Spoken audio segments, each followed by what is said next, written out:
Welcome to Mercy's Designs. My name is Mercy and I sell Stampin' Up! Products. Today I'm going to show you how to make this calendar easel. And you can see this is what keeps it open and you can set it right on your desk. So I think this is just gorgeous with the Parisian Beauty stamp set. And also I brought in the DSP, of course. I also wanted to mention the label here, that the stitch label that I used is from the Dress to Impress die set. So it's this one right here. And I also brought in the rectangle, stitched rectangle framelit dies. So one thing I did want to mention about the stitched rectangle die is it was a little bit long. So I had to run this through twice and take off a little piece. So I just wanted to mention that it's not this is the second from the smallest, but it's not the full length of it. Okay, so I will get started here. I want to bring in a little bit of a template for this easel. So what I did is I scored it 1/2 inch, turned it, scored it 1/2 inch. Then here I scored it 2 1/4. So to make the easel, this will be up and these will be this way. But I'll bring in the main piece to show you. I've gone ahead and scored it. It's very simple scoring. Again, it's halfway, which would be at 2 1/4. And the base itself is 4 1/2 by 5 1/2. So it's very straightforward again. So I'm just going to go ahead and burnish this. So we're going to have a mountain fold here. And we're going to go ahead and valley fold for these parts. So one side I'm going to just be using tear and tape and the other liquid glue. And while I'm here, I may as well go ahead and add that tear and tape to the one side. The reason why I don't do it for both sides is you have a little bit of wiggle room when you're adjusting it because you want it to lay flat, if that makes sense. So I'm going to set that aside for now, and I'm going to bring in some of our goodies here, what's going to go into it. So here I have a piece of DSP, and this measures, let me make sure here, I don't want to say wrong, but I will have details in the description below. So it's 5 inches by 5 inches, and it's just beautiful using that DSP from the suite. And I did the die cut of the Eiffel Tower. So it comes, you can buy this as a bundle. This is the die I used, and you can also stamp an image if you wanted, but I chose to use the die cut image, and also the Amour I also die cut out. So we're gonna get started here, but first I do want to do a little bit of stamping here. I'm gonna bring a scrap here to protect my work surface.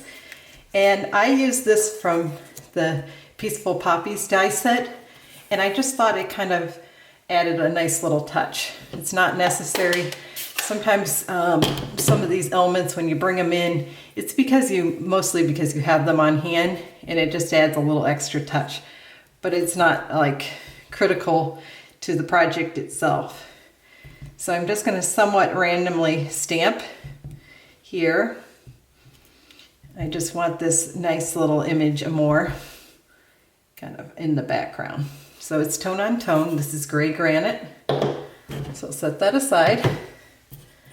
And here we have that. So I'll just go ahead and start assembling the layers. So this is just the base, which is 11 inches by 5 1/2. And it's scored at 5 1/2. So it makes a square. And I would suggest doing the easel part last because it'll be easier to work when you have it flat versus it will want to pop up with that easel portion. So I'm just going to add some liquid glue here to adhere this.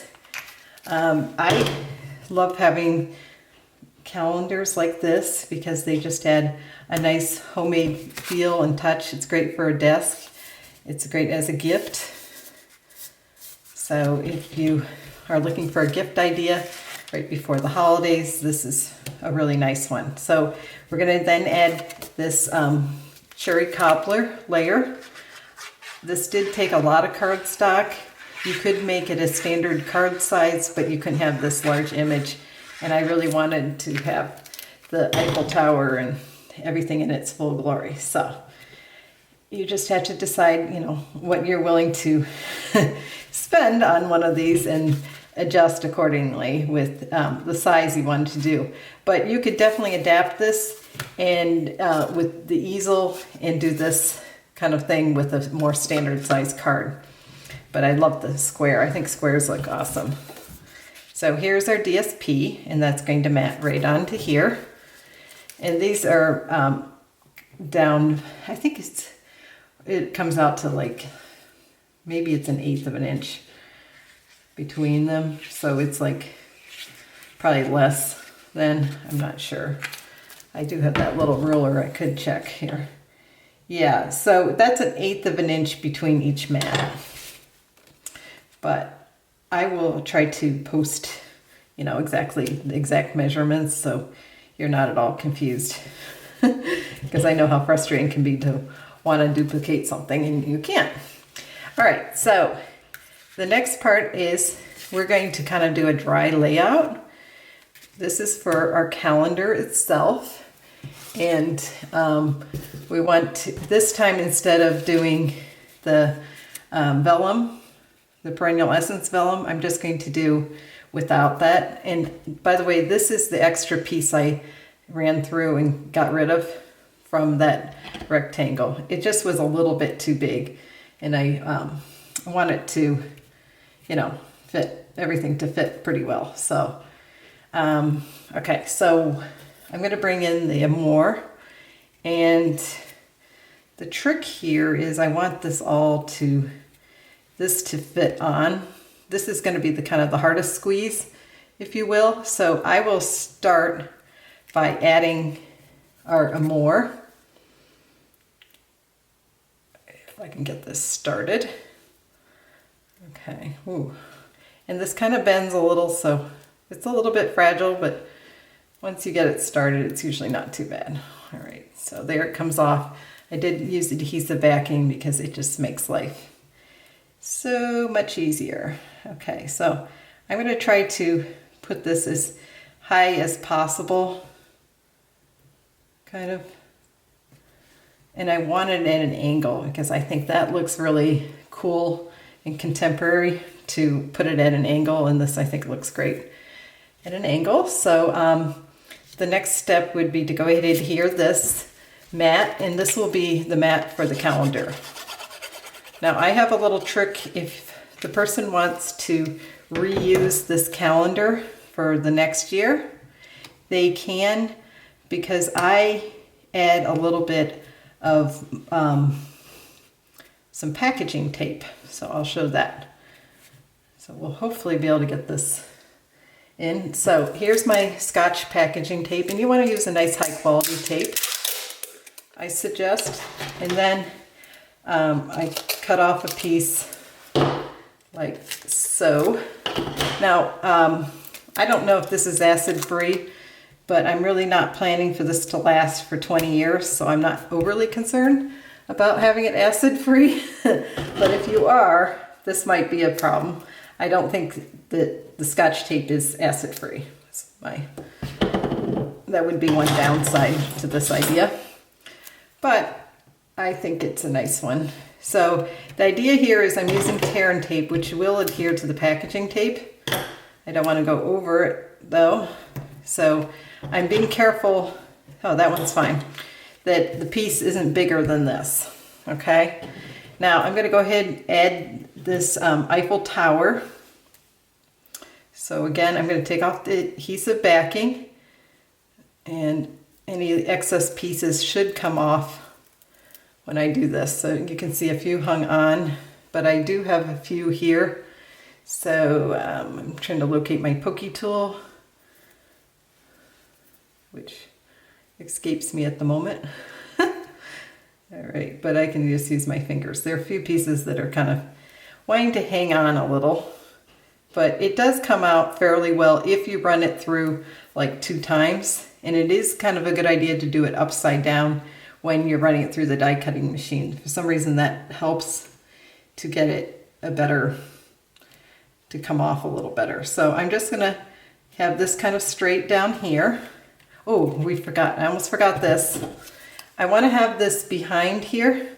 I think it just adds a nice little touch. So I'm just gonna get a little glue. It breaks it up a little. Almost forgot that, can't believe it. After all I said about it, how cool it is.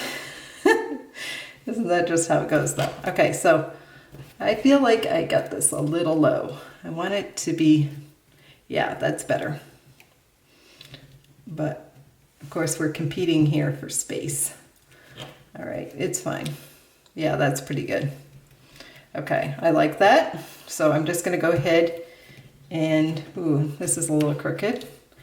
Now with this adhesive, I find that you, with the, you know, the tape, I mean the adhesive backing, it does move around a little. It doesn't set, which can be a problem. Sometimes it does come a little loose. So if you're concerned, just add a few like glue dots under here, and I might do that after the fact. All right, so here we have my big glue dots, and I'm just going to add a big, ooh, that didn't go so well. A big glue dot here, but you can use several small ones. I just want to make sure this doesn't come loose. It's going to be hopefully lasting a while. So I'm just going to set this in that little hole there, like that. Isn't that cute? This makes beautiful bows, and I will list what the name of this ribbon is. It is Petal Pink, and it was in the annual catalog. I can tell you that much right off the top of my head. And I think it was a 1/2 inch. It's just gorgeous, and it makes beautiful big bows. So if you're looking for that look, it's perfect. All right, so I'm just gonna slide this in here, center it. As you can see, if you want to do this layout, you really do have to do a large square card. You can't get away with the small one.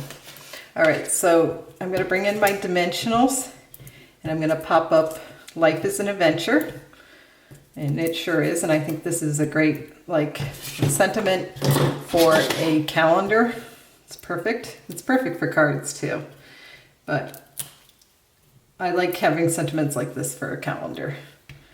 It's just kind of uplifting, but not too personal, if that makes sense.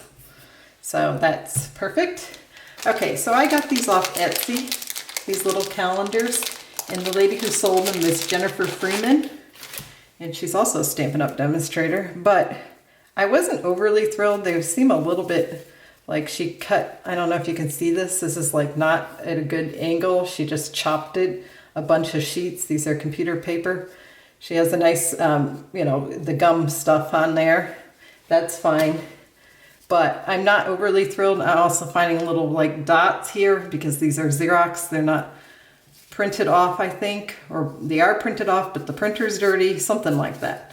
So I'm gonna go with the best one I can find, which is this one. Oh, and it has that little line. It's like a little fix she did. So not too impressive. I can't say I recommend this, but the seller, it took a while to get here, not her fault, but we were on vacation and our mail was held, and there was a mix-up. They started holding it too soon. Okay, I got this a little bit wrong, so just gonna adjust it real quick, but it should still be fine. Yes, there we go. So that is the most of the calendar, and as you can see, it's like right at this point, it could be a nice big card, but I want it as a calendar. So what I'm gonna do here is go ahead and add this easel base. So what you want is the center to be going upward, and whatever you do, do not go too far down. You want just a tiny bit. Oh, well, it's set. I just was noticing I kind of could have gone a little bit here. I might trim that up a little, but It's hard on camera to do this really easily, like everything. All right, so again, I'm going to use liquid glue for this part. And the reason is I like to be able to flip this onto it and it to adjust to it. So here we go. And it's really not too bad here. It doesn't really overlap, so I probably should leave it alone.